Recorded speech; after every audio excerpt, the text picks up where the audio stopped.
Welcome to the Big Dudes in the Trenches podcast. I don't know why I'm talking like that. Just what happened. Didn't plan it at all. That's I'm just Doug. how it goes, man. Over here is Tug. How you doing, buddy? I'm doing well, man. Just want to point out the little tag below my name. I hate Wyoming, and Idaho's apparently better than them. No, Idaho. That's what I said, Yeah. Idaho. Bug will be fair, actually.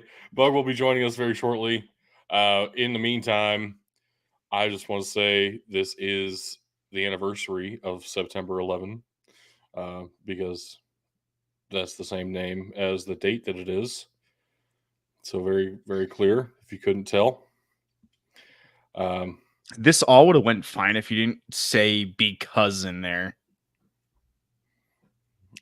Well, it's not the only reason it's the anniversary. Oh gosh! All right, I need to stop. We're going off the rails here. Hey, this must be a new record. 30 seconds into talking, and we're going off the rails. This is what I get for forgetting my water. But yes, it is the anniversary of 9/11. It's a very solemn day, obviously, but it's also very weird being in the military and working with people who weren't alive when it happened. Yep.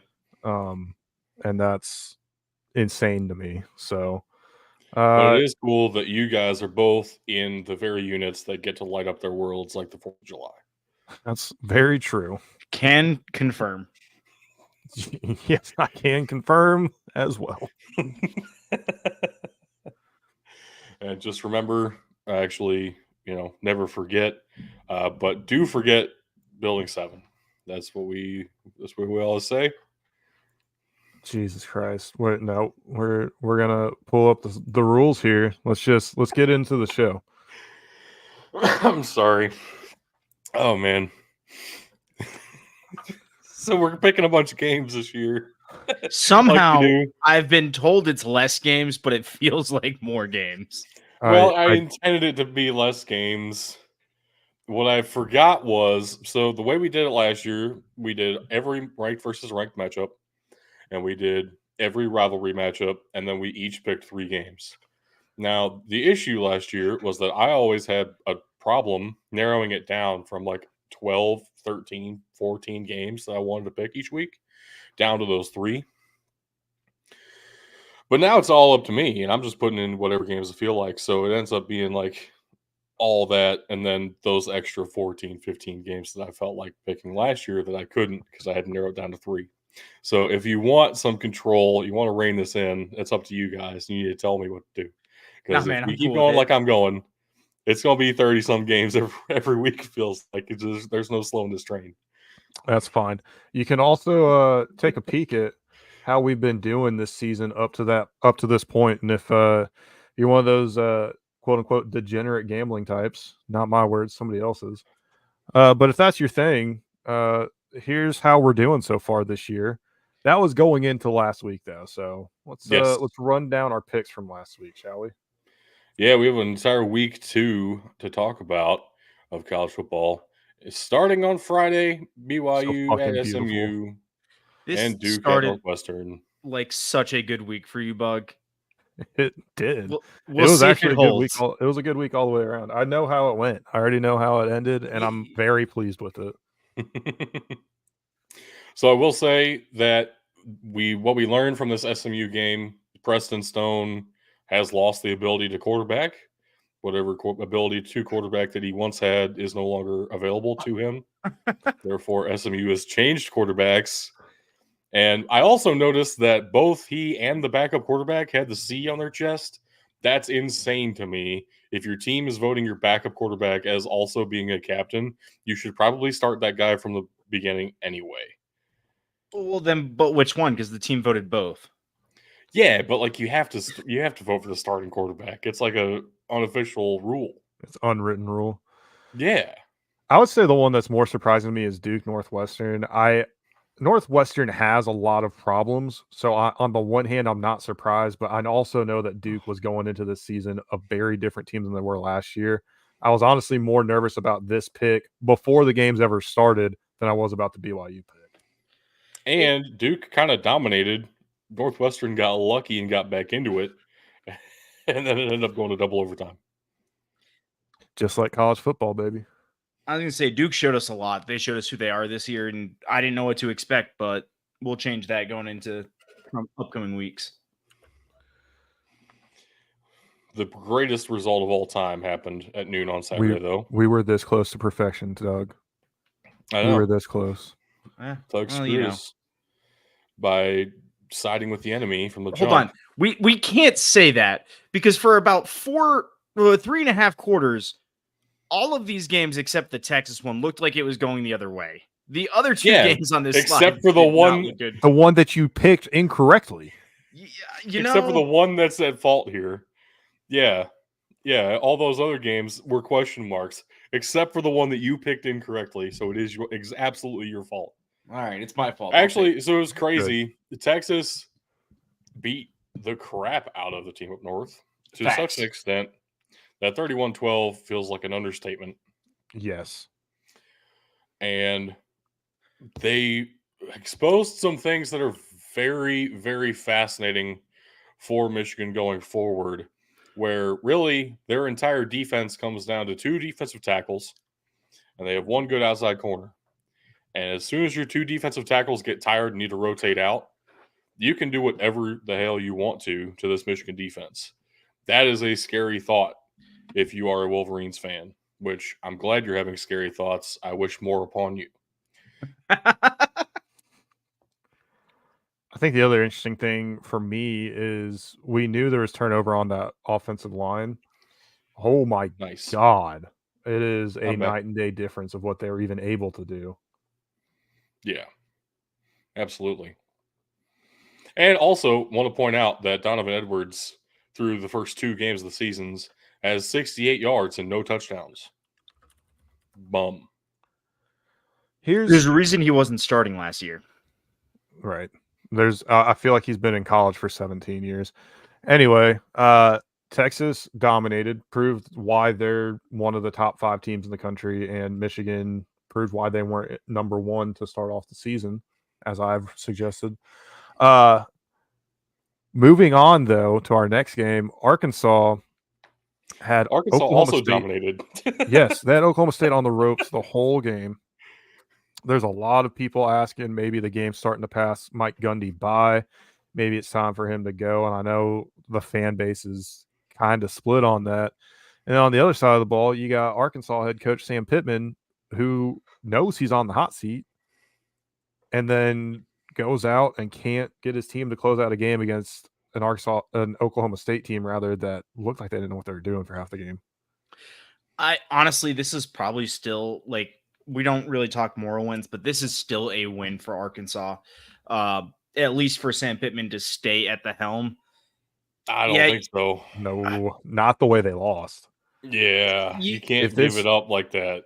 If this had been a back and forth all game, I'd get it. But yeah, I get what you guys are saying too. But the issue is you have an Arkansas team that should not have even been competing with Oklahoma State.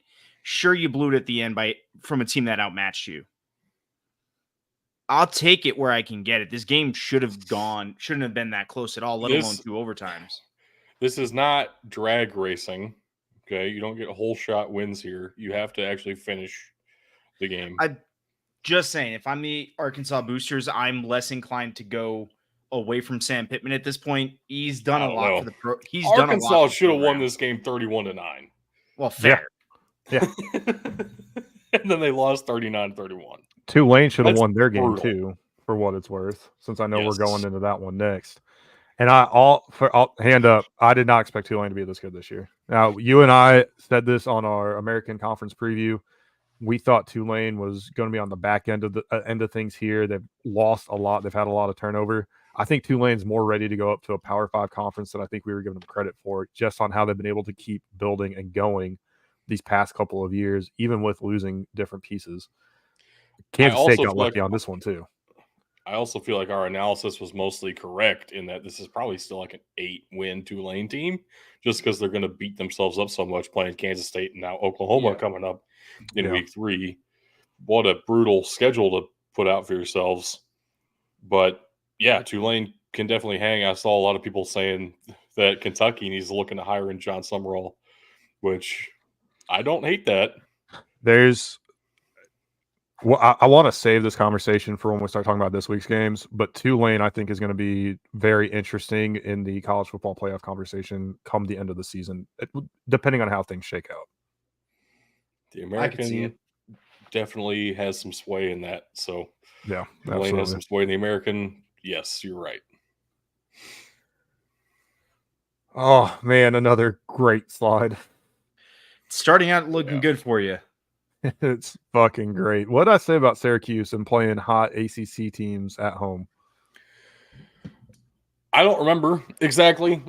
But I just want to throw it out there that I suspect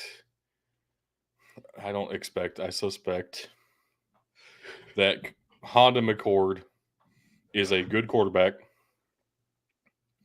He couldn't handle the pressure of Ohio State. And I don't necessarily fault a player for that, but it doesn't bode well for your pro prospects unless you can get over that hurdle. The way to do that is by building confidence. This is the kind of game that does that.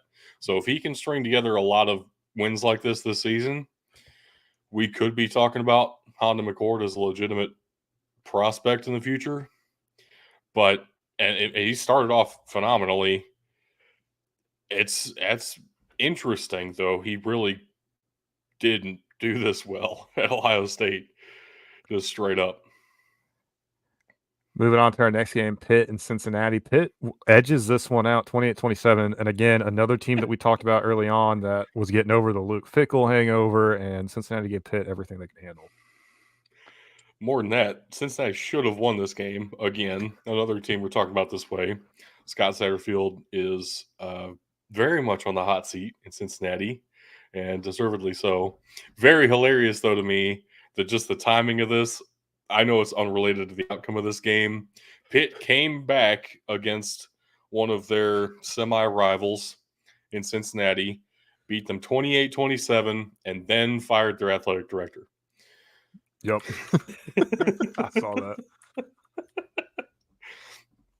And give the floor to you a second. How did Memphis look against Troy?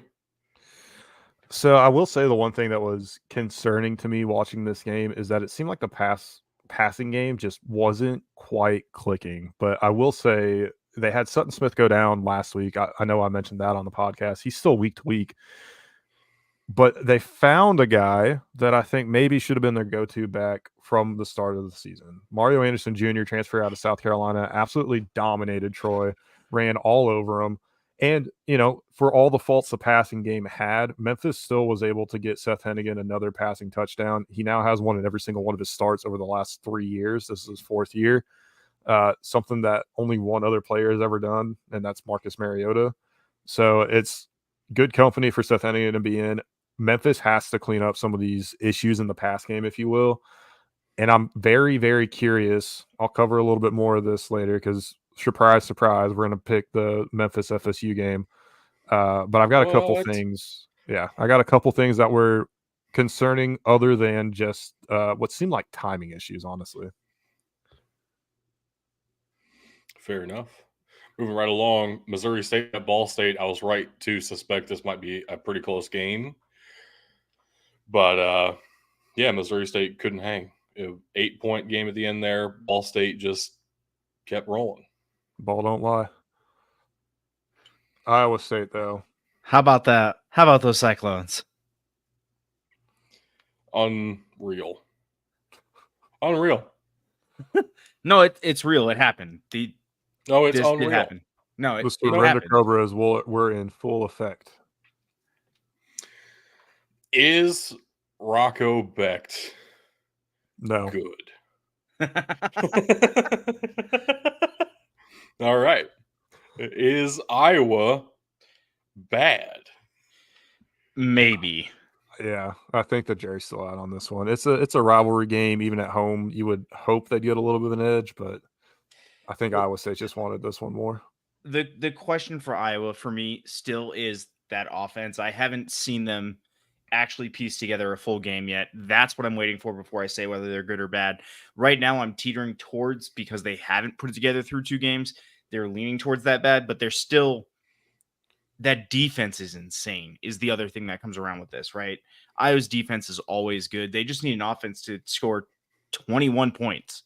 Like, that is what you expect out of an offense, and you expect your defense to give up usually 20 or less, and that's considered a good game. Iowa's defense did their job. Iowa State did it better on offense, but like Ben said, the jury's still out. We don't know yet. When Ben said it, it almost sounded like he said the Jerry's still out, and if they brought back the Jerry curl and let it flow, Iowa would be much more successful. Iowa would be good. Anyway, Cal Is Auburn bad? Yes. Pretty sure the answer is yes. We all picked Auburn, and woke Twitter over there in Cal got the last laugh. And we got skunked, which is worse, I think, actually. I would say it's the first time this season. It's the first time we brought the meme out, but it did happen in week 0. Yeah, but it's week 0. It doesn't count. It did not happen in week 0. I was undefeated in week 0. Oh, did it happen? That was the last time I was good. Did it happen in week 1? Week 1 then? I don't remember. Moving on. West Georgia had us. Idaho somehow fucking won. Wyoming is bad. So, all right, I'm going to follow that up in a slide or two, but Wyoming is bad. You called me out when I said in week 1 that Wyoming has one of 2 possibilities. They keep rolling or they fall off a cliff.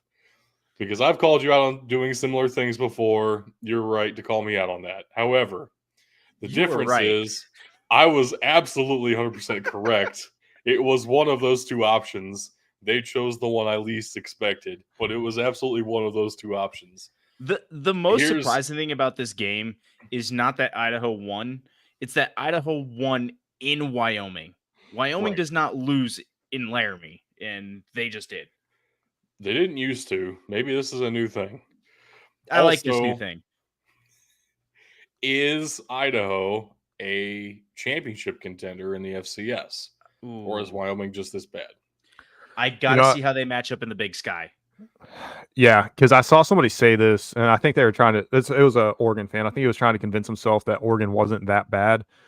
Right. I think Idaho has played 2 overrated, overhyped FBS opponents. So I'm very curious to see how they shape up in the Big Sky. I'm with Tug on this one. We get a ranked versus ranked matchup this coming week, though. Idaho has to play Albany, which we'll be picking later. Very much looking forward to that. Feels like another legitimate test for them, but going into Laramie and winning is unreal. Yeah, that's going into Laramie is the key for this one here. But again, honestly, if they were in almost any other conference in the FCS, I would say yes, but they got to get through the Big Sky, which is an effort in and of itself. Yeah. Moving on to our next game, go Cox. South Carolina wins 31-6 over Kentucky. Holy fuck. Yeah, a lot of people expected Kentucky to be decent this year. I was one of them, and we were all wrong. Not. Or South Carolina is incredible for no reason. Maybe. Yeah. We have now raised more questions than we have answered. I think that's where we're at. I'll also give Texas State their flowers here. They beat the shit out of UTSA 49-10. There was also probably a little bit there that maybe I've been giving Jeff Traylor a little too much credit. I don't know about too much credit for Jeff Traylor. The job he's done at UTSA is incredible. You have to remember, the UTSA didn't have a football team until 2012, 2013. So for them to have already been moved up to the American Athletic Conference and be a conference championship contender as recently as last season is already insane, the job that he's done there. They don't have Frank Harris anymore. This ain't the same team. This also comes down to – I was going to say, this also comes down to what we were saying yesterday is right now Texas State and UTSA are on opposite ends of that wave. That's the difference in Right. this game.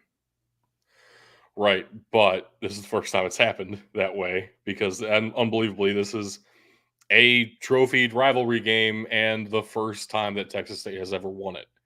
So UTSA dominated this, even though it had a name and everybody recognized it as a rivalry. Texas State won their first ever Battle of I-35.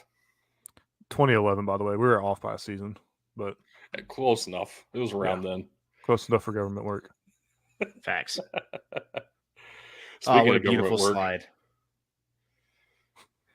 I don't know why I said speaking of government work. Virginia Tech, they beat Marshall on the CW. They did it. They did what Holding Notre Dame off can't Marshall on do. the CW is an effort. They did what Notre Dame harder than can't it do sounds. against mid-major schools. So good for you. Yeah. And then East Carolina, where did you pull that one out of your ass? 20-14 over Old Dominion. Gut check. It was 100% a gut feeling, and I kind of like their logo a little bit more, so I went with East Carolina, and it paid off. God. I hate when that's successful, and it sometimes is, and it irritates the crap out of me. I was thinking that Sam Houston looked good enough in week 1 that there was a shot this game was close against UCF, and then UCF beat them 45-14. So luckily we all picked UCF, but man, this did not go the way that I thought it might. Oh. Yeah. Yeah. Let's just move right along. And this one also did not go the way I thought it might. Kansas went into Illinois and threw 87 interceptions, was it? 88, 89? Oh, I'm speaking. They actually threw 3 more. It was insane how good this Illinois defense was against Kansas, and Jalen Daniels looked like ass. I think this is a culture win for Illinois. I think that's what we'll call it. Sure. Brett Bielema bringing back the underlined Illinois helmets, all orange. They just had a defensive All-American in the secondary. Defensive back. Can't remember if he was a safety or a corner. This is a massive program victory here. Culture win for the Fighting Illini. What is up with those Illinois schools and their massively good secondaries? Yeah, I think there was only one Illinois college football team that lost, and I'm pretty sure it was Western Illinois this week. As expected. Yeah. 77-3 to Indiana, by the way. Yeah. Actually, a school record for points for the Indiana Hoosiers. That's right. But Doug, let's talk about it. I mean, honestly, it's a lot of what I expected going into the season.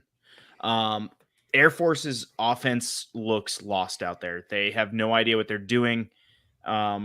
We can't complete a pass. Not that that's really anything significant from previous years, except now we're even missing on the long ball, which is usually where we hit. It shows Air Force has 7 points on the weekend, which is, while true, it's important to note that drive that they scored on started at the 15. I think was maybe their longest drive of the day. So what we're saying is Ken Niumatalolo knows how to coach against the triple option. It's weird. It's like he coaches the triple option too, and San Jose State's in the process of transitioning. That fucking sucks.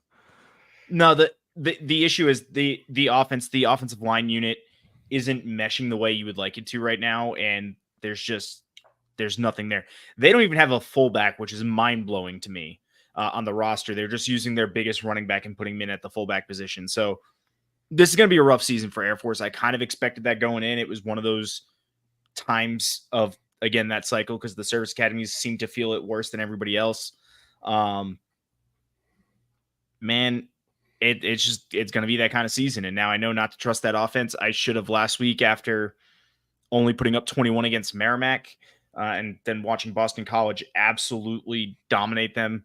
That's usually a red flag, but that's honestly the current state of Air Force. Is the defense is going to be stellar, but there is no offense. Yeah, it's real depressing. Oh my God, it's Captain Falcon. He's Falcon punching the shit out of us. What's happening here? The real Blue Falcon is here. We got Blue Falcon on this one. You have too much time. It really didn't take that long. And then Southern Illinois went into Austin P and beat the P out of them. The God damn it. Salukis looked pretty fucking good. I'm not gonna lie. There were stretches where I was questioning things, and certainly stretches where Austin P looked like they could have taken control of this game, but SIU was able to take care of business in Clarksville. What's funny though is that the stretches where you were questioning things were the only times you were saying anything on Discord. I know. So I thought it was very possible that SIU was losing, and they then were. I'm pretty sure. Turn it on, and it's going pretty well. So almost like what you accused me of when Ohio State was playing against Akron. Well, so the big thing too is SIU's defense. That was a big question that we had going into the season as well. Losing PJ Jules, they are just fine. That secondary is just fine. It's quite impressive. That's really very difficult recovering after you lose your Jules.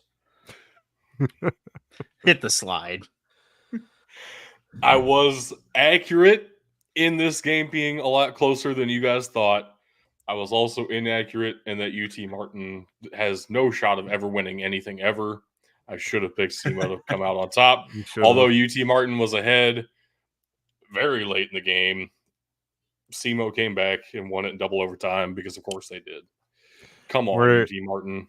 I have a feeling we're picking SEMO SIU next week. I cannot wait for that matchup. Don't play a team from Dakota in the first 2 weeks of September. That's you know what? It's closer than. I don't feel terrible about picking. We knew this was a good game. The logical pick would have been Montana. I went off the rails and took something that they were referencing for the Dakota states, not Dakota, and applied it, and it worked. Man, these Dakota schools, they're something else. And for UT Martin, I went off the rails. You know what I'm saying? You did. Yeah. Yes, you did. Speaking of these Dakota schools, two-time defending national champions. That's right, two-time defending national champions. South Dakota State absolutely dominates UIW. The score actually doesn't tell the whole story. This game was close going into the fourth quarter.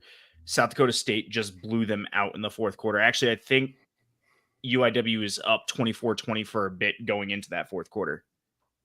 That's what I'm saying, man. You can't win in a whole shot. Gotta finish. Talk about finishing them off. 51-10, Tennessee over NC State. I still don't know that I'll ever pick Tennessee, but I am officially off the North Carolina State hype train for this year until I pick them again next time. Why did you get on the hype train? Because they're awesome. They're fun to watch usually. Yeah. And they have Grayson McCall this year. Exactly. Like Grace, the guy who pisses teal. Doctor says it's a UTI, but he told him to go fuck himself. He told him he's a shot to clear for life. That's what he said. And then transferred to NC State. Transferred, yeah. And then wishes he was pissing teal. Oh, shit. Oh, man. What'd you do? I fucking hit a button. Oh, no. Thank you. Well, the next game was Colorado at Nebraska, which Nebraska brought out the red balloons for this one. It was very fun. I couldn't believe they actually did it, and also couldn't believe they actually dominated because Colorado looked really bad. Colorado needs an offensive line, but Shedeur needs to not call out his offensive line. Too late. Nebraska also celebrated to Shedeur's song in the locker room, which I thought was kind of fucking weird, but whatever. Good for you, Riala. The one big actual impact for Colorado here is losing Shiloh. I saw that he broke his arm in that game, and that's gonna be a rough loss. Is losing one of your defensive leaders, probably for the greater part of the season, if not the whole season. The other big loss is having your quarterback coming out and being a Shedeur ass in a press conference. And then his dad coming out and saying, you know what, when he throws a passing touchdown, we're playing his rap song instead of the school song. It's a way to endear yourself to the school there. Last but not least. Yeah. Go ahead. Go ahead. No, you. I was just going to say that it felt like Nebraska got to exercise some of those demons from last year. And then speaking of exercising some demons, App State didn't have a chance this week against Clemson. Picked this game because it's App State, and App State does things sometimes. I think those were the exact words they used on the show, and they decided not to do anything. They showed up for them. Did they? They did do did that. they show up, or they did had they like players put in the jerseys and pads on the field? Yes. Okay. If that's how we're defining it, yeah, man. Yeah. The bare minimum. Yeah. I think this is kind of a statement from Clemson too, saying, "Yeah, Georgia's just that fucking good, guys. Like, this is how good we are. This is how good Georgia is." Which that is scary. I hate that very much. Yeah. Is what it is. West Georgia at Abilene Christian. We're following West Georgia a little bit this season so far. Start off their D1 journey, and they're starting 1-1 thanks to Abilene Christian here. Now with an overtime loss to Texas Tech and a 14-point win over West Georgia, Abilene Christian has found themselves inside the Stats Perform Top 25 in the FCS after this week. Nice. Abilene Christian looks decent this year.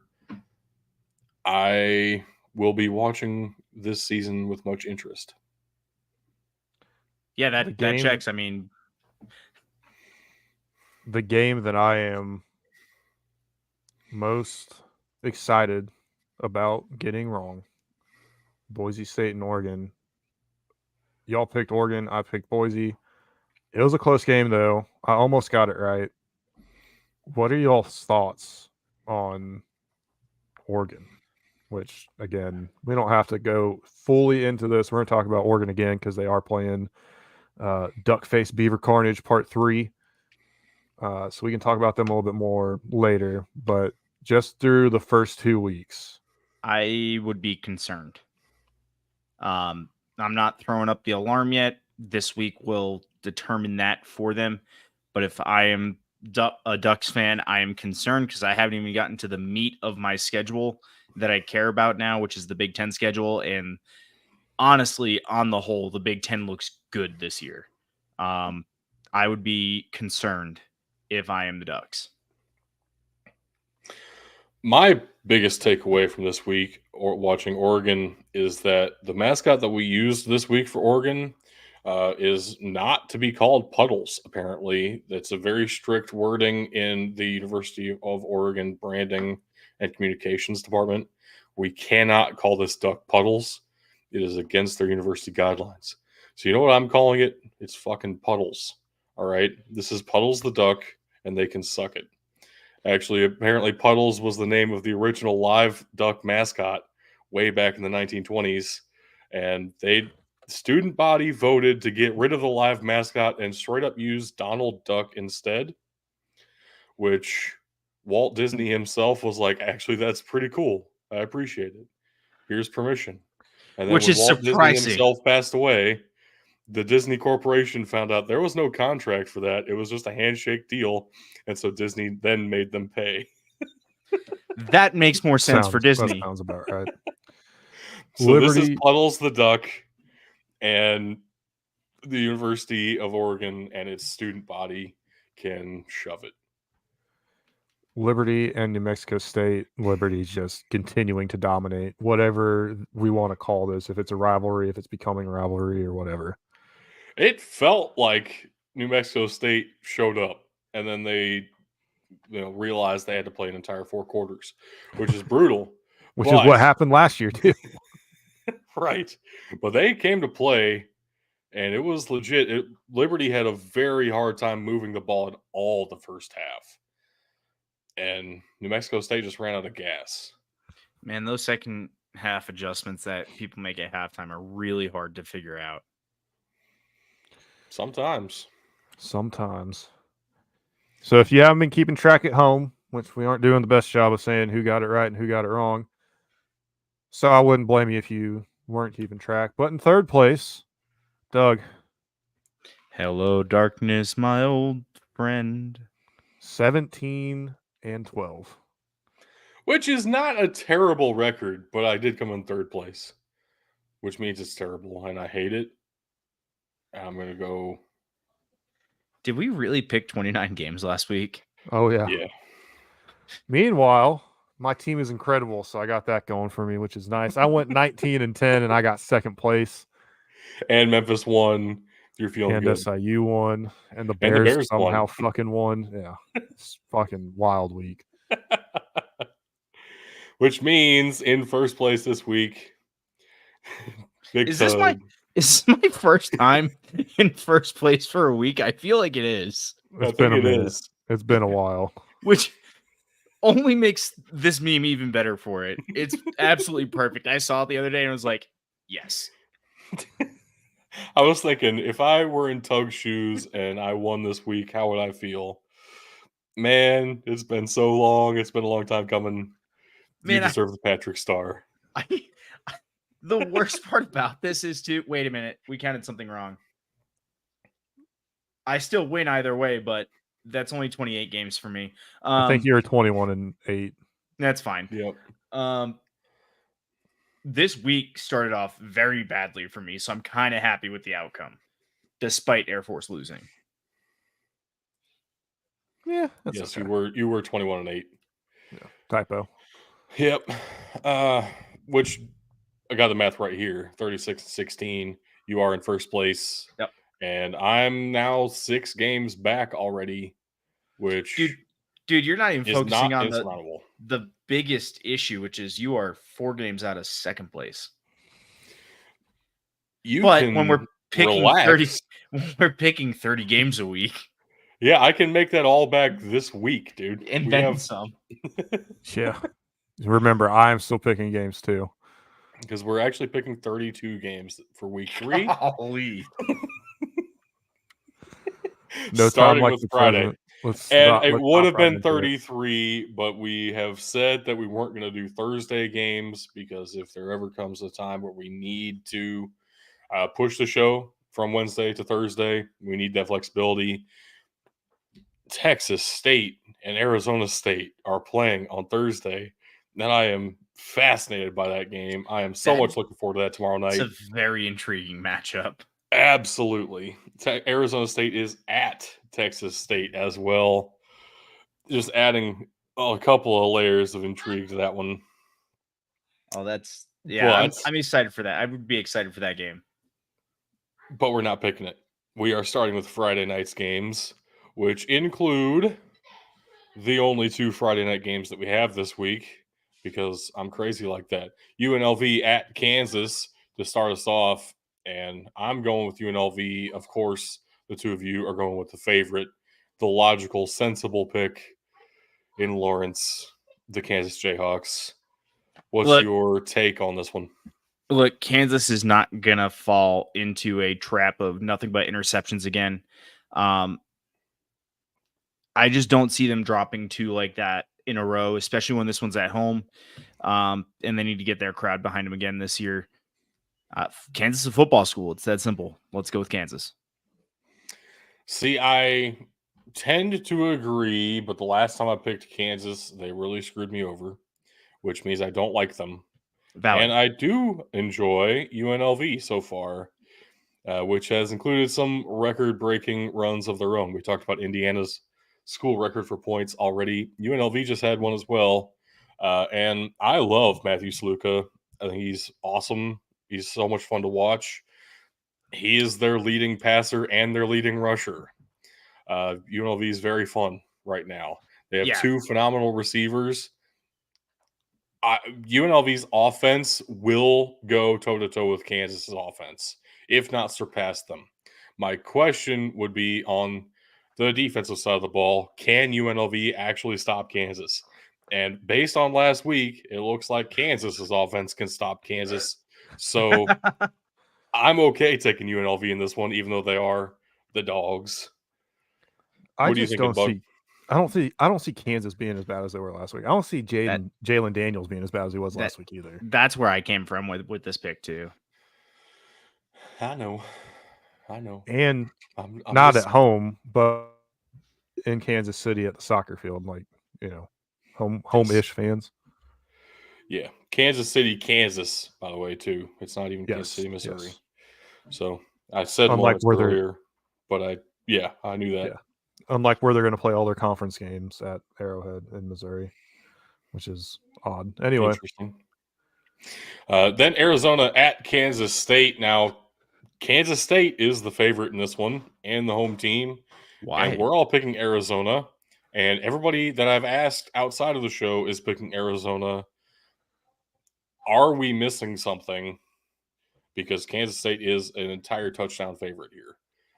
I think everybody else is missing something. I'm basing this off of last week for Kansas. Arizona's actually looked pretty good coming out the gate. Yeah, it's on the road, but Arizona's offense seems to be traveling. So I am not too concerned about Arizona. My issue with this game, why I'm not picking Kansas State, is I'm worried about Kansas State. I too am worried about Kansas State, and my question is: did the line open at a touchdown favorite, or has it grown to a touchdown favorite? Man, I don't know all that. And the reason I asked that, obviously, you already said we're all going with Arizona. I don't think there's a ton more to talk about here. Yeah. Because if I remember what's next, it's not. We're going to get to it. I've seen the line shift on another game that we're going to talk about here in a little bit, and I'll get into that. And kind of why I think I'm sure it's just that it opened a lot closer and people have been hammering it. Because, again, another one of those things where they probably don't think Kansas State's going to be as bad as they were last week, especially at home. Fair enough. It's currently sitting at a touchdown, so I'm going to guess it grew to a touchdown because those lines update real time every couple hours. Yeah, but I don't know that for sure, so I wouldn't get an answer definitively either way. Jumping on to Saturday, starting off at noon, of course.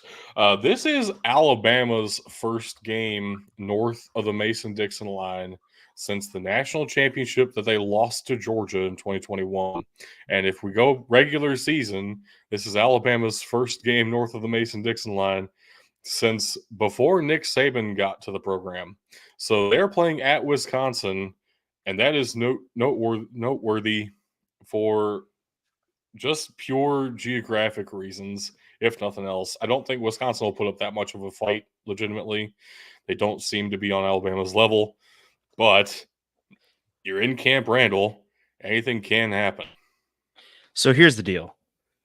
I am still going with Alabama, but we need to highlight some issues here that Bama's facing. They played way too close of a game against USF at home for the second year in a row. Is there a path for Wisconsin? Yes. The issue they're going to run into, because we've seen Bama's weakness this year, that's where I see the path. The issue they're going to run into is now you have Bama that needs to exercise some demons, and you're the next opponent on the schedule. Bama is not going to be the same Bama they were last week, and this is going to be full out Bama this week. I would agree with you, except I feel like they exercised those demons in the fourth quarter of that same game. They had those demons for 3 quarters, and then they got rid of them, putting up 4 touchdowns in the fourth quarter and shutting out USF in the fourth quarter. Maybe Wisconsin can keep it close. I have no faith in Tyler Van Dyke. No. So we're all picking Alabama. Game day will be at LSU at South Carolina. Go Cox. I don't know why exactly they're going to that game. Yeah, Cox they could go to and Mercyhurst maybe. at Robert Morris. Exactly. This is the better place to be. We all know it deep down. But LSU at South Carolina, I am going with LSU. I guess just talent-wise, LSU feels like the better team right now, but South Carolina is playing better. I don't think LSU is going to have a repeat of week 1. Much like the Indianapolis Colts, LSU also disappoints everybody the first week of the season. Yearly, it's a annual thing for them. I don't see that happening again. Obviously, they got some of that out against Nichols, but even looking at that Not game, really. That's what I'm getting to. Even looking at that game, they didn't do all that well. Then you look at South Carolina. Now, I don't think anybody expecting Kentucky to compete for the SEC championship, But nobody expected Kentucky to get blown the fuck out at home on from a South Carolina team that's got more questions than answers this year. Right. With this game being in Columbia, how can you not take the Cox? Because LSU needs a statement. This team should come out fired up. I'm looking for them to come out, maybe not dominate. It's going to be a hard fought battle. What I'm really looking to LSU here is, can they close one out? I think they can. And that's why I'm going with them. But LSU needs that statement victory right now, and South Carolina's in the crosshairs. Nichols playing LSU as close as they did last week got Nichols into the Stats Perform FCS Top 25, actually. Yeah. Crazily enough. And I still don't trust Nichols either. So, right. Speaking of FCS action, Mercyhurst at Robert Morris, an NEC conference battle here. Robert Morris in Pittsburgh, Mercyhurst in Erie, PA. Mercyhurst, this is also their first season in Division I. Now, the reason why I picked this game is not because it's a conference battle between two relatively close division opponents. Mercyhurst beat their D2 opponent. Robert Morris did not. Yeah. By very similar margins. Robert Morris has not looked good, and Mercyhurst hasn't looked great, but they've at least beat their D2 opponent. This might be the seller of the NEC, which is already rough to say, but like, I'm fascinated to see if Mercyhurst can pull this one out and just get out of the basement of the NEC in their first season in D1. Yeah, I see what you're looking for. I don't see it happening. I'm going Robert Morris here. No real good reason behind it other than they're at home. Honestly, sometimes you could ride the home matchup. First conference matchup on the road. It's first conference matchup on the road for Mercyhurst. It's going to be a tough one. Robert Morris was at home against the Edinburgh Fighting Scots last week, and it didn't help them too much. That's fair. I don't think Robert Morris is going to want to get embarrassed at home 2 weeks in a row. I think that's going to be the deciding factor there. I also think Mercyhurst's logo looks so dumb that I fucking hate it. Is it that it's a block M? No, it's that it's not even a good one. It's like they didn't even try. It's fucking awful. Next now, up, Memphis at Florida State. Sorry, guys, I jacked up the slide again. We're all going with Memphis, which scares me. Yes. So, I guess I'll start with the betting line. It's now at 7. Florida State has risen to a touchdown favorite solely because the game opened at 1.5 and everybody was fucking slamming it. Looking at a couple of different things, seeing what a couple people are saying, I tend to agree with a lot of what they brought up. That Memphis's offense, they've been able to run at will, but what defense have they really had to face so far? Also, that's not a good argument for Florida State. They don't have a run defense. They don't have a defense really at all either. And at the same time, they should have shut out Troy. And when Troy was successful, they couldn't be stopped. So you've got questions on both those defenses. Memphis has the better offense, at least this far.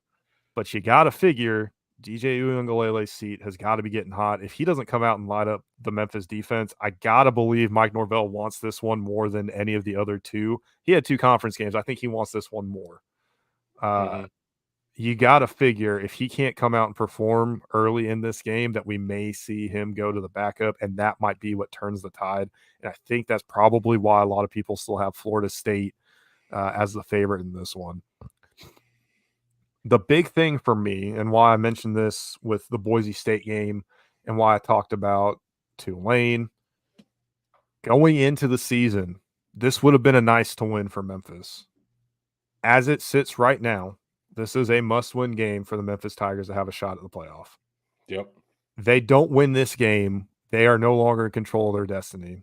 even if they go and run the table the rest of the way, it would be the best season in Memphis Tiger football history. But they will still miss the playoffs if things don't fall exactly right. This is a huge game for the Tigers. This is probably the first time they're actually going to go in feeling the pressure like this. I saw the graphic about 5 times. The American Athletic Conference favorite, if they put up 4 teams, it was Liberty, Coastal Carolina was on there. I can't remember who the third one was, and I think Tulane was the American Athletic Conference favorite, should we call it, to make the college football playoff. And Memphis, nowhere even in the conversation. They even opened it up to 5 or 6 at one point. Memphis didn't even make the graphic. As bad as Florida State has been to start the season, it's really hurting their chances. They cannot afford to lose this game. I'm very interested to see what happens here.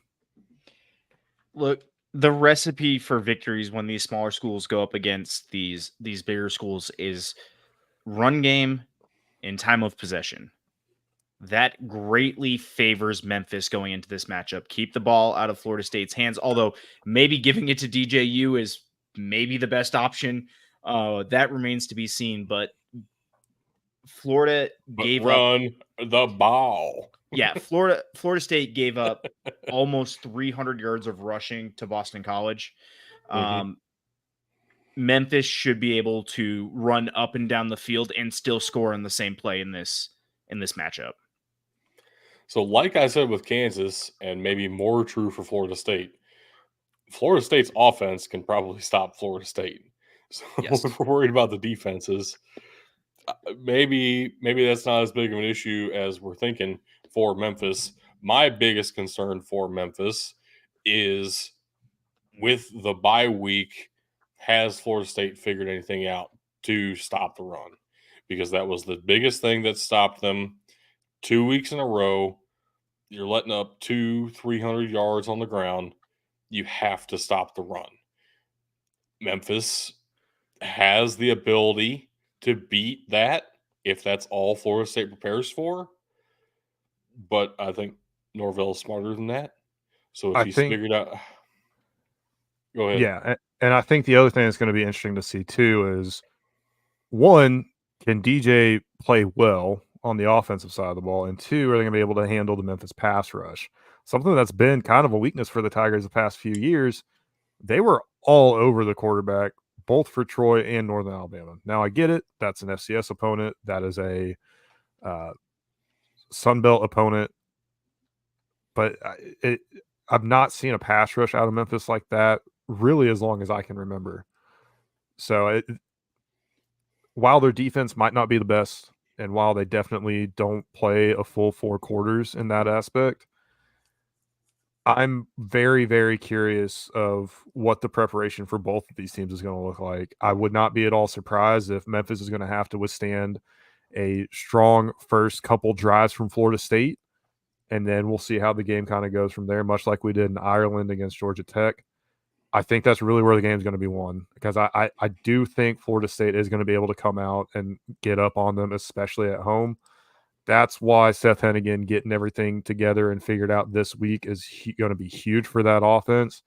And if Mario Anderson can have even remotely close to the same game he had last week, if they can get Brandon Thomas involved in the offense on the running game at all as well, I think Memphis is poised to pull off this upset, if you even want to call it that at this point.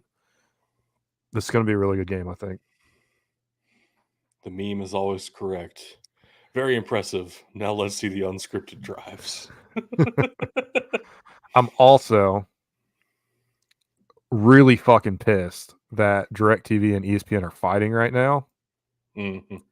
Because if I can't watch this game at home, I'm going to lose my fucking mind. I can't believe you guys are still using DirecTV after the amount of fights you've had with them. Not mine. Just It's not my DirecTV. It's my parents. Oh, fair. Fair enough. Cincinnati at Miami of Ohio. This is a Big 12 team heading to a MAC school. Very exciting. Also, the Big 12 team is only favored by 3.5 points. Yeah, Cincinnati deserves it. They don't look great. They might be better than Miami, and we're all picking them to beat Miami. But man, this is probably going to be a tight game, and this might end up being like a 16-12 kind of ugly Cincinnati win. That's what this is feeling like to me. Look, up until they fell apart, Cincinnati was showing me a lot last week. I'm giving them the faith that they can capitalize on that and grow and win a game they should win. Fair enough. Boston College at Missouri. Boston College is ranked. I was going to say, put some respect on that. Ranked. Put some respect on that number 25 Boston College after beating two 0-2 opponents. If this game was in Boston, it would be the red bandana game, and I would 100% be taking Boston College. But it's in Columbia, so I'm taking Mizzou. I also feel like Missouri is just way more talented than Boston College. So is Florida State. Oh, are they? On paper, yes. Overrating Florida State's. You've hated DJ Uiagalelei his entire career, and you're going to say he's more not good now? They came out ranked number 10. Not well. And y'all are sleeping on Missouri's quarterback, Brady Cook. He's fine. He's good enough. I'm the only one sleeping on them. Well, it's pretty easy to be good when you have Luther Burden to fucking throw to. Well, I wouldn't be good if I were throwing this Luther Burden. I'd still miss him. So you gotta have somebody to get it out there. That's fair. Next up, Notre Dame at Purdue.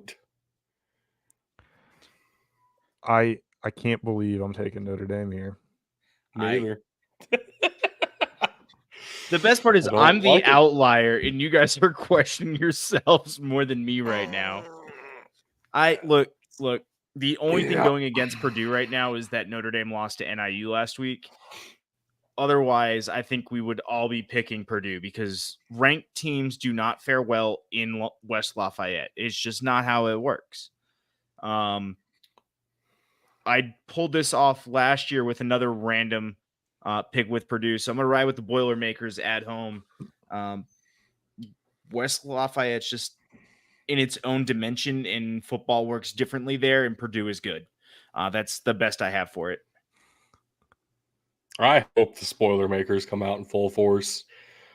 I don't feel like it's going to happen. Would Notre Dame fire Marcus Freeman if he loses this game? No, but his seat would be warm. Warm or on fire? Warm. His seat's been warm going into this year anyway because of the shit like losing to NIU. Yeah, so that's kind of where I'm headed with this pick, though. It's like they've done this before. They lost to Marshall. They lost to 3-9 Stanford. They do this once a year, lose to somebody they're not supposed to. They lost to NIU. That's their one this year. They're not supposed to lose Purdue. They'll probably beat Purdue. Which, speaking of which, even if NIU doesn't block that kick, they might still fucking lose. Like, the fact that NIU blocks the kick makes it that much better of a story, but let's be real, 62 yards is far from guaranteed, especially in college. Right. I know. That was ridiculous, putting your kicker out there for 62 yards. Yeah, I thought it was ridiculous in the Ohio State-Georgia semifinal when Ryan Day put out a kicker for a 56-yarder.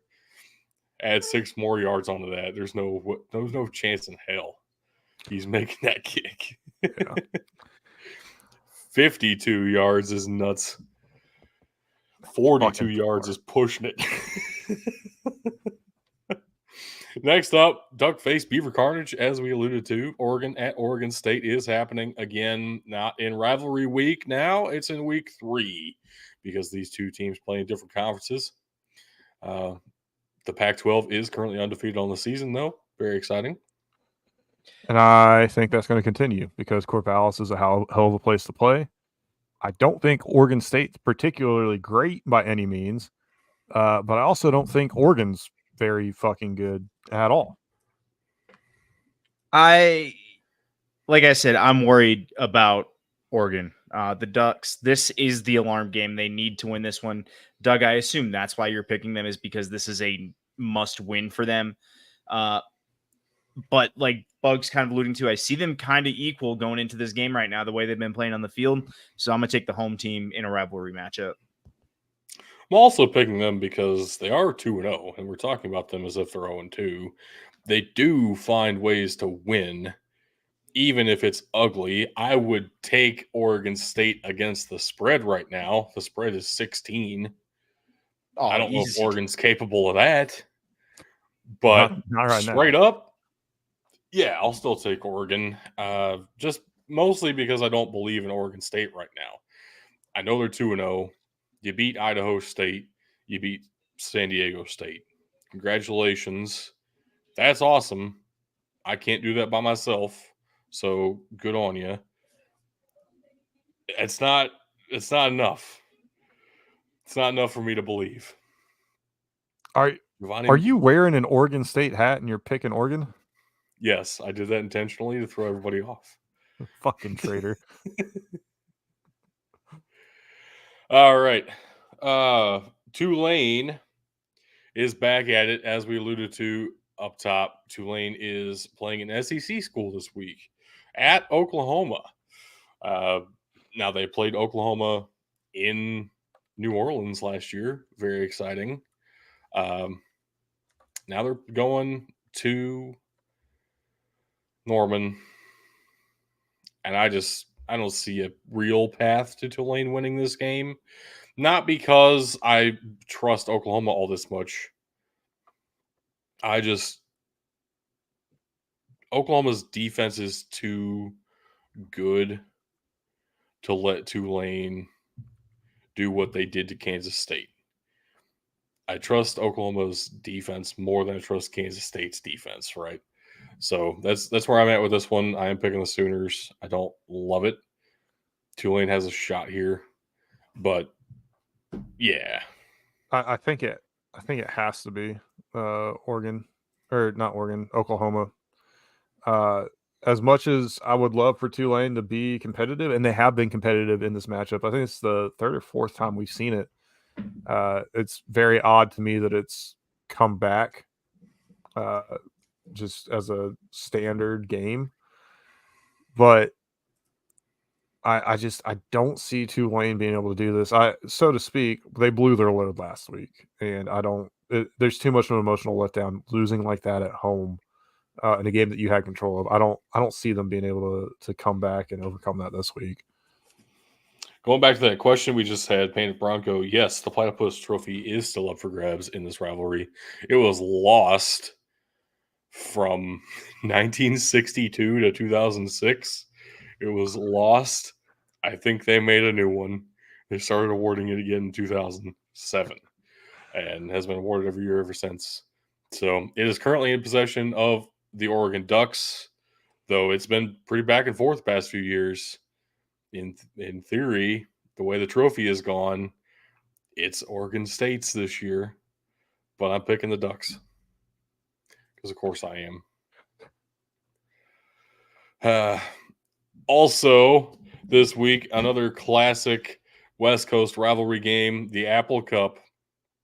Washington State is at Washington. And again, 2-0 teams put their undefeated records on the line here in week 3 on Peacock. Very exciting. We're all Washington.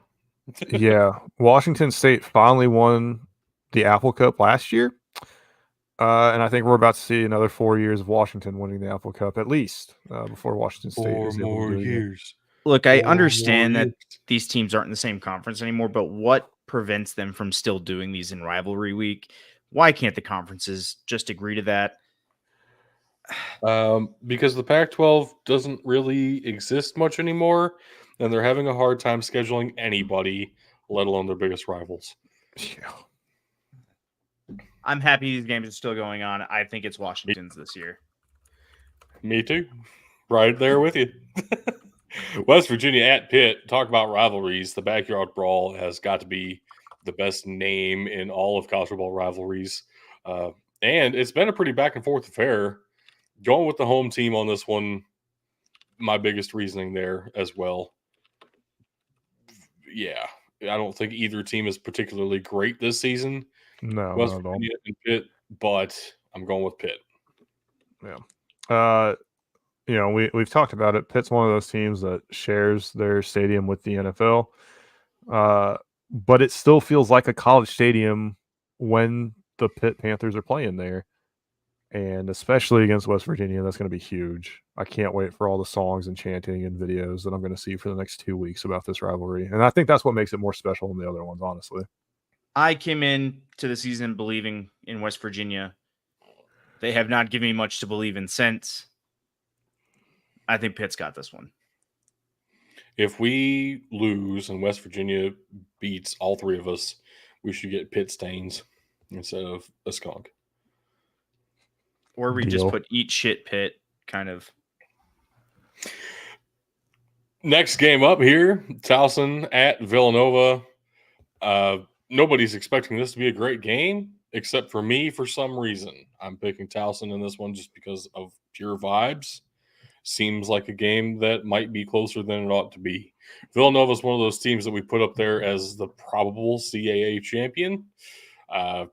They're one of the only teams in the past 2 years to put up any fight against the Jackrabbits. And who knows? Villanova might just be great and had a couple of rough starts, but only a 7-point win against Youngstown State. And the way that Towson played against Cincinnati kind of inspired me with this one. I don't have a ton of faith in the Tigers. I'm trying something here. We'll see what happens. It's on Flow Sports. Anything's possible. It's not the CW. Are we picking the CW game this week?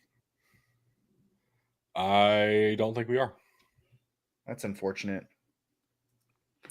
Vibes. I'm going with the vibes. So I'm going with the one that has a V. So it's Villanova. Villanova just should win that game. They should. They might not. It's possible. We'll see what happens. Next up, one of the ranked versus ranked matchups of the week, UAlbany at Idaho, as already alluded to earlier in the show.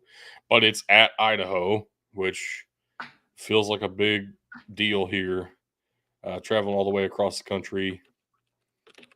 Yeah, got to go with the Vandals. Yeah, Idaho's playing on a different level right now. They're coming out like they want to be the Big Sky champion. They're playing at the level where they can be in that conversation.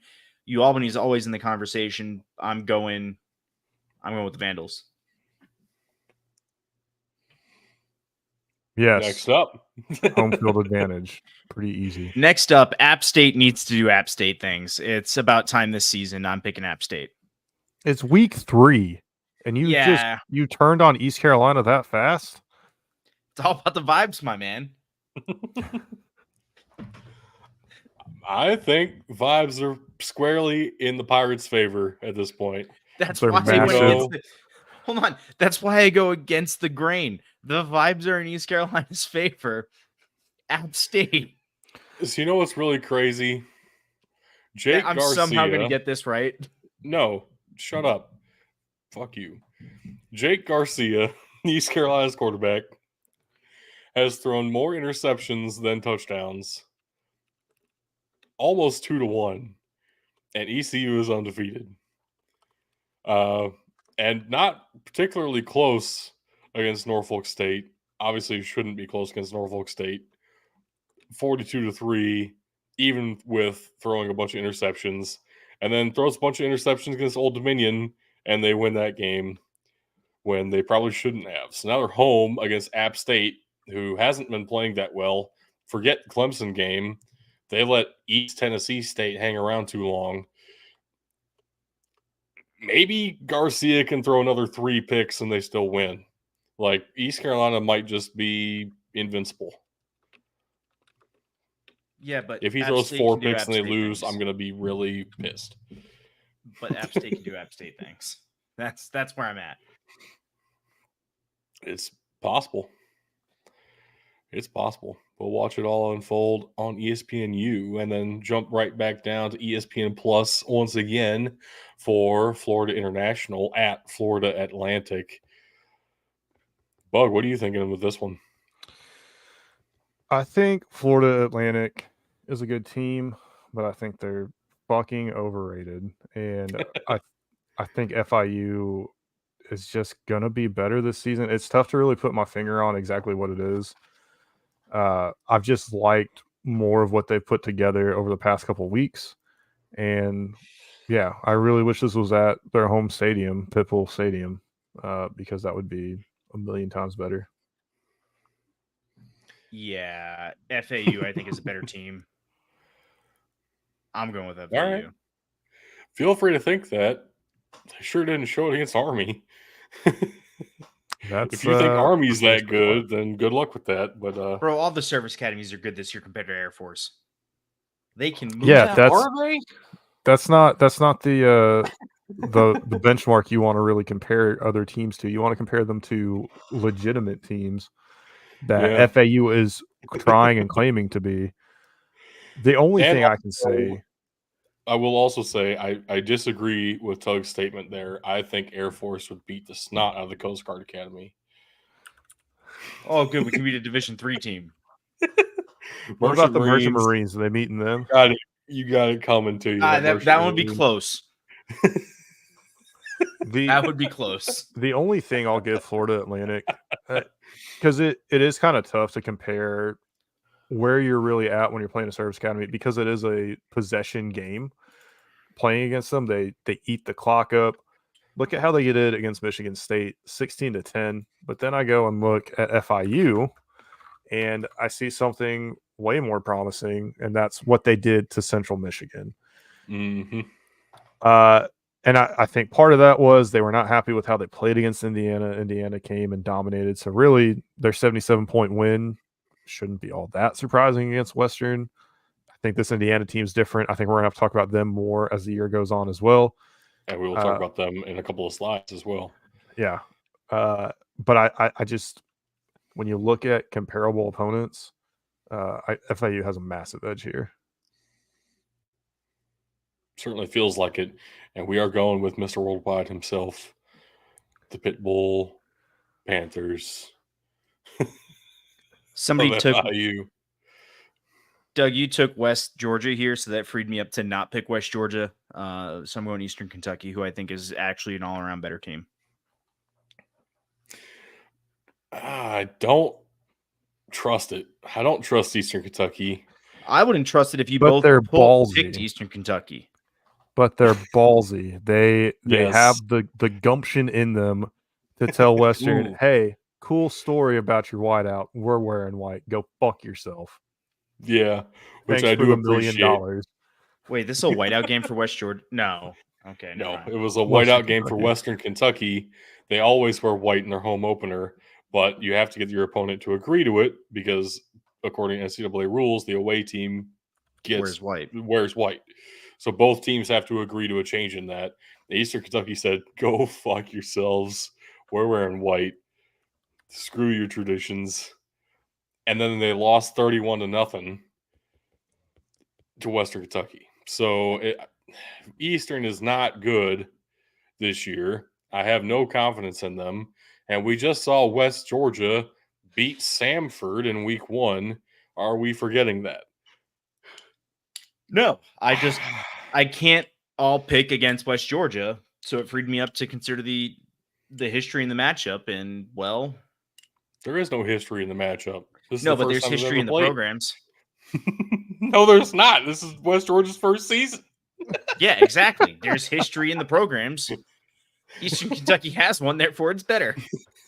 Okay. It's just it's a longer history. Yeah. We are all picking Western Carolina at Elon. This game feels like it might be close, though, because of how Western Carolina has stumbled to start the season more than anything. Yeah, and I thought about that, but then I also remembered that we absolutely dunked on the Muskrats or whatever their actual mascot is earlier this year. So Phoenix. Yeah, I thought it was the Phoenix. I feel like it'd be disingenuous to take them at this point. As funny as it is for me to continue calling them the Muskrats. And then Mercer at Chattanooga, another ranked versus ranked matchup down here in the FCS. Even though Chattanooga started the season 0-2, have to consider those two games were against Tennessee, who's on an absolute tear, and a 3-point loss at Georgia State, which feels pretty good to me. I'm taking the Mocs here. Partly because I still believe in Chase Artipus. He's a fun quarterback to watch when he gets going. And I don't hate you taking Chattanooga here either, if I'm being honest, because like you said, 3-point loss to a pretty good Georgia State team. I don't think anybody's going to deny that or fight you on that one. For me, though, the way that Mercer handled Presbyterian and the way that they beat Bethune-Cookman, I'm feeling very, very good about where they are at this point in the season. The only thing that gives me pause is that they gave up a fucking safety. Yeah. That's concerning, but otherwise, I think the Bears are going to roll this one pretty easily. I would agree with you, except that it's Presbyterian and Bethune-Cookman, two of possibly the worst teams in all of the FCS. We can just go ahead and say in all of we can just go ahead and say in all of the in all of Division I football. Correct. We could. Right up there with Robert Morris and Mercyhurst. Alongside. Yep. Maybe. I think Northern Colorado ought to be in that discussion. We're talking absolute worst of the worst. Anyway. Northern Colorado has issues. Moving on. William and Mary at Wofford. This one is fascinating because Wofford came out of nowhere and started the season 2-0, including a win over ranked Richmond and a Gardner-Webb team that's made the playoff past couple of seasons. The Running Bulldogs had nothing for the Terriers this year. I don't know what to make of them yet. Wofford feels like a very unknown quantity to me just yet. William and Mary is the opposite of that. They're seems like they're a kind of a fringe playoff team every year that we've watched them, and they have been for a long time. Actually, the Tribe are one of those teams that's in the mix in the CAA, but maybe Wofford's onto something. And I think this is where they're going to solidify that they are onto something. They've been making some noise. They've been getting people to notice them. This is the game if they're going to make a statement and really prove to the FCS who they are this year. This is the game to do it, and this is where they're going to do it by my estimations, especially at home. And that's where I'm at. Yeah, this can be a fun game. At Wofford as well. Feels like that might make a difference here. Mm-hmm. 100 Miles of Hate up next. Western Kentucky at Middle Tennessee State. Used to be the homecoming game for Western Kentucky when it was at Western Kentucky in those years. But then Conference USA said, hey, we need to play games on Tuesday and Wednesday night in the season. So they started moving it all around. And somehow now it's ended up on week 3. So rivalry games get moved. It just happens sometimes. We're all picking Western Kentucky in this one. Even though that makes me a little bit nervous, I think Middle Tennessee State is... I don't know if they're favored, but it's very close, and it's a home game for the Blue Raiders. I enjoy that we all picked a different mascot, but still Western Kentucky. Yeah, Anyway, Middle Tennessee State, Western Kentucky, Middle Tennessee State, they both lost to their SEC opponents. Middle Tennessee, MTSU playing Ole Miss, and WKU playing Alabama. They both beat their FCS opponents. Obviously, WKU had a little bit of extra juice going into that one. We talked about that already. MTSU played Tennessee Tech and only won 32-25. And I know that was week 1, but it still has me raising my eyebrow here of what this team really is, and are the Blue Raiders actually going to be able to do anything against this Western Kentucky team? I don't know, man. Tennessee Tech might be great this year. They did put up points against Georgia. It's more than Clemson can say. 3 whole points against Georgia. Okay, it's exactly what Clemson can say. Yeah. So maybe Tennessee Tech is just as good as Clemson. We need to watch them play App State and see what happens. The matchup you didn't know you needed. Specifically on the CW, though. It's the only place they'll play that game. They need to play that game on Nickelodeon. Anyway, Vanderbilt at Georgia State. You were just talking about how pretty solid this Panthers team has been to start the year. Vanderbilt has been even better so far. And I love Diego Pavia. I know that you do too. So it probably hurt you very much to take Georgia State here. Yeah. What's going on there? I want to see Vanderbilt play on the road. And fair. Atlanta is going to be a tough place for them to play. Georgia State figured it out, got the win. They were able to withstand everything Chattanooga gave at them. And I know we said Chattanooga is not the best team, and I just kind of shat on them a little bit ago. But I will say a lot of that, again, I think you can contribute to being at home. This Georgia State team is going to be tough this year. They win this game, and it's going to set them up beautifully for Sun Belt Conference play. I think regardless of the outcome, as long as they don't get blown out of the water, it's going to set them up well for Sun Belt Conference play. I just don't see Vanderbilt slowing down right before the start of the SEC season opens up for them. I'm going to take them. They're coming in on a hot hand. Really, their test will be in the SEC, but I mean, we've seen it. Doug brought us back to like 2011 last show, and Vanderbilt just wins until they don't, and then they just start losing. So yeah, and they're definitely not winning the next 2 weeks after this. So like, kind of their last chance to really make a statement for a while. Which, would be great to see. And maybe if they carry a 3-game win streak, maybe they can. I would love nothing more than for them to beat Mizzou. Like, don't give me hand up. If we pick that game, you guys can get a free win because I will pick Vanderbilt. That'd be sensational. Or even better, they lose at Missouri, but then they have a great homestand and knock off Alabama. And a great homestand and knock off Texas. And a great homestand and knock off Tennessee. Can we talk about the fact that Texas looks fucking unbeatable right now? Like, we can. And I felt like we did earlier in the show. Next up, South Florida at Southern Miss. Kind of wanting to see what will happen to the Bulls after they did kind of let themselves down in the fourth quarter against Alabama. It was a tight game until they got Alabama'd at the end there. What will their kind of emotional state be coming into this game at Southern Miss too? They're on the road once again. Can they play up to their standard this week? I think they're going to be fine.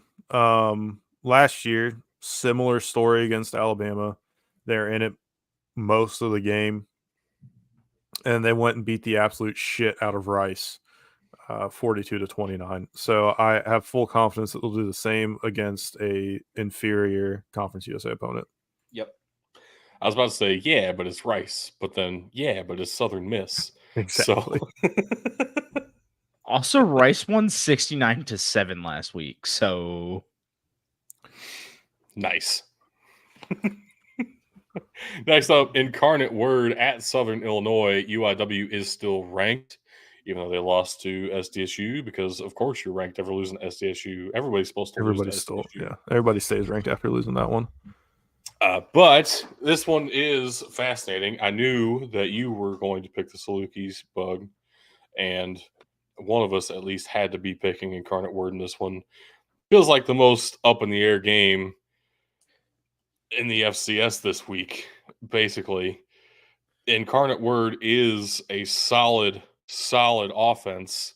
How will that compare to SIU's retooled defense? I have no basis points yet for what SIU's defense is really capable of. This is the proving ground, and Zach Calzada is back for the Incarnate Word, and I feel like I trust that team a little bit more. Yeah, and I'll say too, I sang the praises of the Saluki defense here earlier. But DJ Williams, he's Murray State transfer, starting quarterback. He's bringing something that SIU has not had at quarterback, I don't think, ever, and that is some excellent mobility. Much like when I talked about Memphis, there are some things they just didn't look crisp on the passing side of things this past week. And after you had Nick Baker there for 4 years, 5 years, it's tough to get that. But I believe in Nick Hill. I believe he's going to get this team ready to go. They're going to tighten this stuff up. What better week to do it than your home opener against UIW? Man, SIU showed me a lot last week. UIW did too in their own way. I just got a little more faith in SIU right now, and so I'm going to ride with them. Go Dogs. Fair enough. Next up, old school HBCU rivalry, Southern at Jackson State in Jackson, Mississippi. We're all going with Jackson State in this one. What are y'all thinking? I don't think it's late enough in the year for Southern to play spoiler. If this was a week 6 game, I'd probably lean towards Southern. But early in the year, I'm going to give Jackson State the benefit of the doubt here. Yep. That's kind of where I'm at. Jackson State's still overall a better program. And they're going to piece it together here. I know they're not what they were under Dion, and that's okay. I mean, are we sure they're not what they were under Dion? They might be on a tear again. They lost the ULM, but like, I don't really fault them for that. It is an FCS versus FBS game there. Once again, though, we kind of have no measuring stick. They played ULM and then a D2 school. So we'll see what we can make of the Tigers after this week. But I agree with you, Bug. If this were week 9 or something, yeah, the Jaguars are winning this easy. Yeah, exactly. Next up here, New Mexico at Auburn.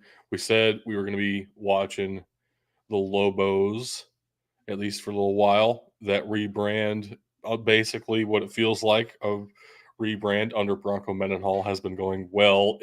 Without on-field results just yet, but they're playing at Auburn, and Auburn right now is not good. So, yeah, but there's a key real shot. There's a key that we're missing in that analysis, and that's New Mexico is not Cal. I would still take Cal over New Mexico. And Auburn was close in that game. They just had a couple too many miscues. I'm going to take Auburn. They got some demons to exercise here. I think they have the talent to do it. Yeah, and I don't think that New Mexico is going to be at Auburn. Okay, right. I think that it's going to be another good game for the New Mexico Lobos. I think we're going to get to see them come out, have a couple really strong drives, show what they're really capable of. Yes, it was a bad start to the season, losing in week 0 against an FBS or FCS opponent. I think everybody can agree there. But what I do want to see here is how well are they going to be set up for conference play. And I think that's going to be the real indicator here. Do they compete for the Mountain West? Probably not. But I think they have a very good chance to play spoiler, and they're really going to fuck some things up this year for other teams. Should be an interesting one, weirdly enough. But another, weirdly enough, very interesting one right now, Indiana at UCLA to start the Big Ten schedule for these schools. Now, UCLA has only played one game so far. It was at Hawaii. 16-13 win over the Rainbow Warriors. Didn't look that great. They do have a new head coach this season, of course, losing basically their entire staff after Chip Kelly went to Ohio State to become the offensive coordinator, and their defensive coordinator left to go fill that same role across town with USC.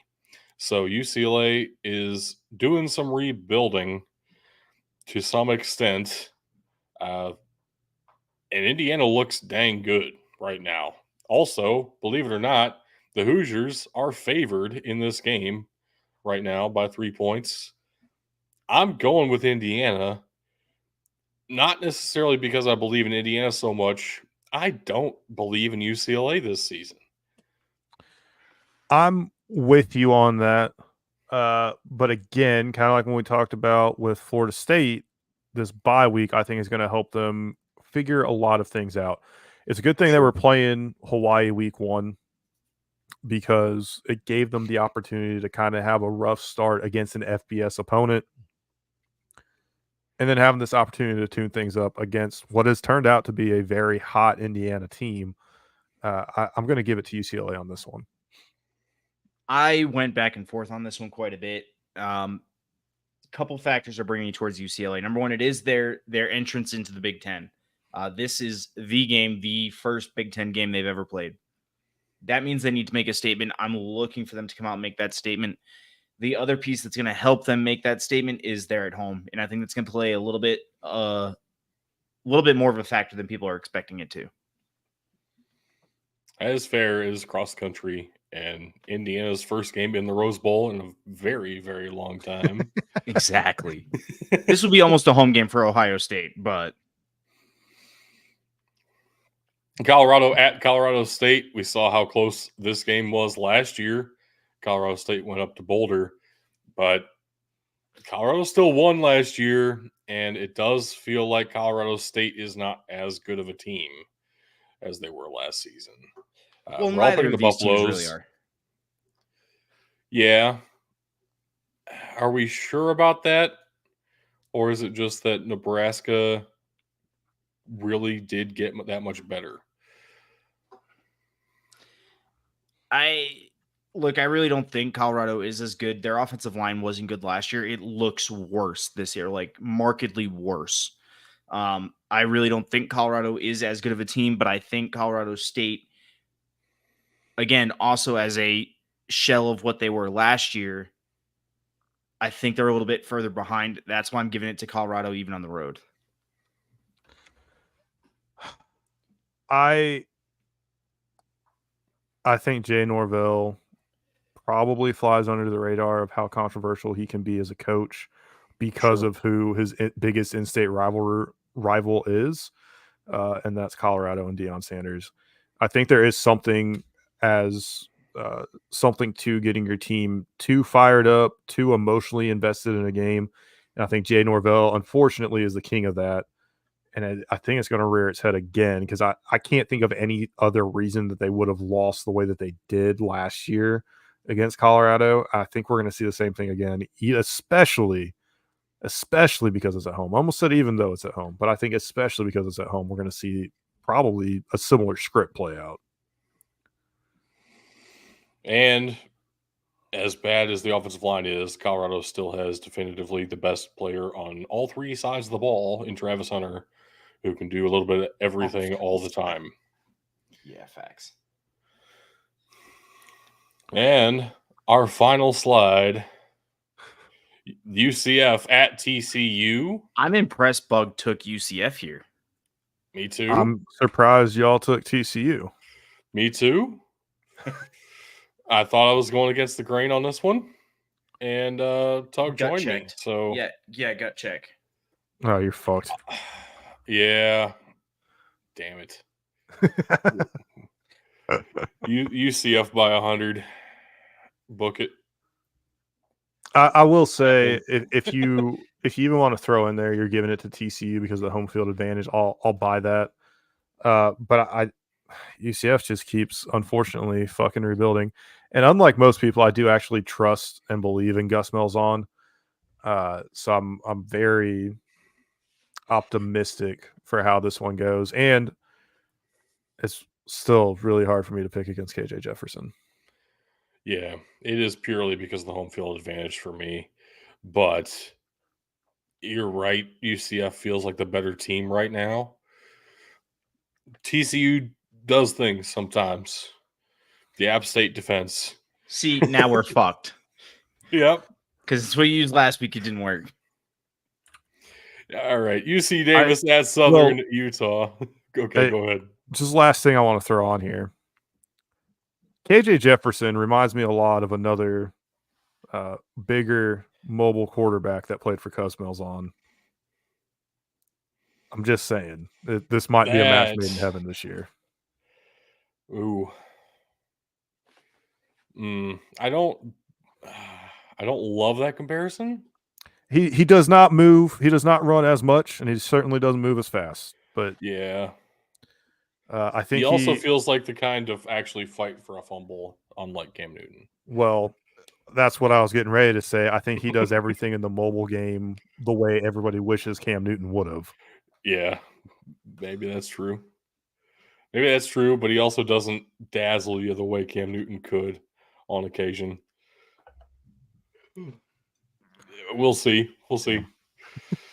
UC Davis at Southern Utah. Now, UC Davis gets ranked every year, and they hang around every year, and then they end up losing 5 games every year to the top 5 in the Big Sky that are above them, because the Big Sky is great at the top, and UC Davis is that second tier of Big Sky team. Usually, that kind of a matchup bodes well for them when they have to go travel to, for example, random Southern example Utah. here, a Southern Utah. Here's the thing. The Thunderbirds just pulled off the upset over UTEP last week. Not saying that UTEP is good, but saying that's one of the first FCS over FBS wins of the year, if not the first. Maybe Southern Utah has something It's not going the here. first. And Montana got the UC, first, or Montana State. Sorry.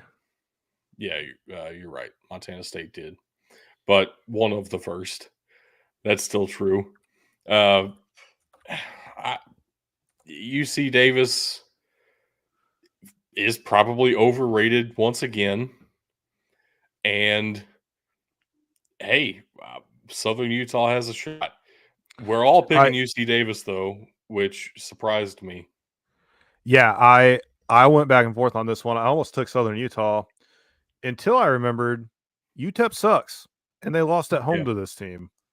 So, they let them hang around. They let it go to overtime. Southern Utah very well could take this one. They're going to have the edge at home, like we just talked about, how they were able to take advantage of UTEP on the road. But again, UC Davis should be the better team here. I'm also very glad I finally found a color that shows up on our black slides, because their normal color is a very dark blue that you just can't see. They did publish a kind of a gold alternate logo. Big fan.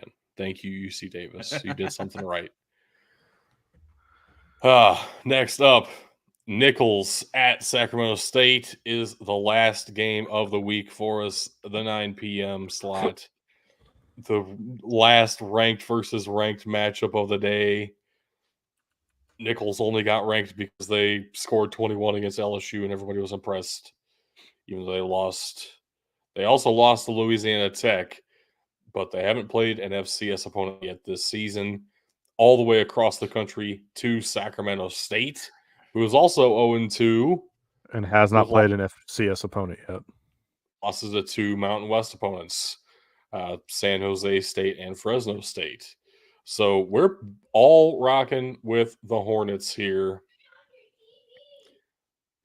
Yeah, I mean, obviously I picked them too, so like I understand it. I feel like we're in the same place as we are with a bunch of these other games we've picked.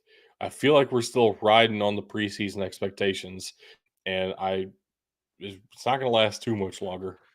Well, but I think at this point, in this game in particular, we need to ride with the preseason expectations, because did we really expect either of these teams to have a win coming into this one? Like, if, looking at the schedule, 1,000-foot view, that's just where we have to be. And realistically, yes, Nichols put up a pretty good offensive showing against LSU. That's an LSU team with a lot of question marks, one that I don't have any faith in as of right now. And we look at Sacramento State, 2 games that, they're 2 possession games. Very easily, they could have been, a couple things could have changed. They could have been right in there. So to that end, man, it's kind of a no-brainer for me that Sacramento State probably has the edge in this one. Oh, by the way, they're hosting Nichols in California. It's coming down to the same thing as you guys are saying. Preseason expectations, we are expecting Sacramento State to be a better team. I can't really compare them right now. But Doug, you also have a point. We're coming up on that break point in the season where performance matters. Both these teams have been playing well. They don't really have any good comparisons games to go against or compare. So I'm going to ride with the team with the expectations right now. And that's where we're at this point in the season. Week 3 coming up. It's going to be a very, very telling week for a whole lot of teams. Unfortunately for me, Ohio State's on a bye, so we don't get to learn anything else about them. Very sad. I think you need the emotional break, though. So is it really that sad for you? We beat 2 MAC schools 108-3, and I'm not satisfied. Let's figure it out against Marshall is all I'm saying. Oh, my God. Don't worry, my team's going to get blown out this week against Baylor. It's basically a bye for them.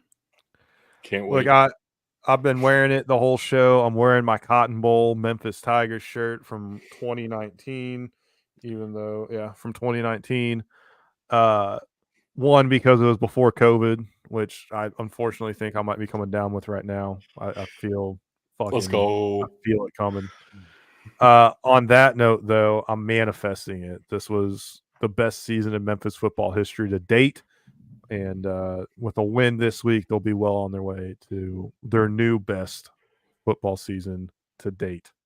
Yeah, unfortunately, now you still need your fate's still not in your own hands. You need Northern Illinois to lose somewhere. Do you want to get into a quick top 25 discussion and how fucking disgusting it is? Let's save it. Boston College is there. End of discussion. No. Yeah. This is why I was saying it was a fucking 62-yard field goal. Right. Northern Illinois didn't need Northern Illinois won that game. Like they didn't need to fucking block it. But then you got Illinois beating Kansas, who was ranked 16? Nowhere to be found. They're the first one out. Look me in the eyeballs and tell me NIU is beating the Illini right now. We don't know is the only actual answer to that. Look me in the eyes and tell me NIU is beating Memphis right now. I have no idea. It very well might be such a slog fest of a game that's just really gross and nobody really feels like they won it. That's probably where I fall on NIU. Memphis. I will say one of the most interesting things I've heard in the wake of this, because as we've said, this has been a yearly thing for Notre Dame to lose a game that they absolutely should win at home. Is that while it is a football mecca and it is someplace every football fan should experience a game at, it's not because of the atmosphere. It's because of the history and how much can you try to put on the fans there for just not being that fucking into it. I have legitimately thought about this before where it's like it'd be really cool to see a game at Notre Dame for the sake of being at a game at Notre Dame. Right. But also I could get the same experience going during the week and visiting it as if it were a museum. Yeah. Game day environment is not not the best. Unrelated. Have y'all seen the bar in Texas that makes it look like you're in the fucking stadium? When are we going? When are we going? Sign me up. 2026. Sure, 2025. Let's do it. Book it. All right. All right, Tug, folks. I think that's about it. Yeah. You want to read some links there, Tug? Yeah, I'll read some links. They're scrolling through the bottom, and they'll be linked in the description below. We have our patreon.com/BTFootball, twitch.tv/big dudes in the trenches, x.com/BTFootball, facebook.com/BTFootball, Instagram.com/BT_football, BDTfootball.com, mailbox at BDTfootball.com, and YouTube.com/@big dudes in the trenches, all one word. Guys, I'm still not reading the Discord link, even though I know you want me to. And if you find it, an episode where Bug read the link, let us know. And I will give you special permissions. Doug, do you have anything to leave us on here? I'm done. I've got nothing. All right. Unbelievably, I'm tapped. Tug, I'm gonna steal your thunder this week because as we open the show with, it is the 23rd anniversary of September 11th. I remember I was in 3rd grade, and something I'll never forget. Certainly something that I can say, at least for myself. I don't know about you, Tug, but it definitely led to my wanting to be in the military and where I am today. So I'll end today and our show tonight the same way that we ended our brief before we stepped to fly today, and that is with always remember and never forget.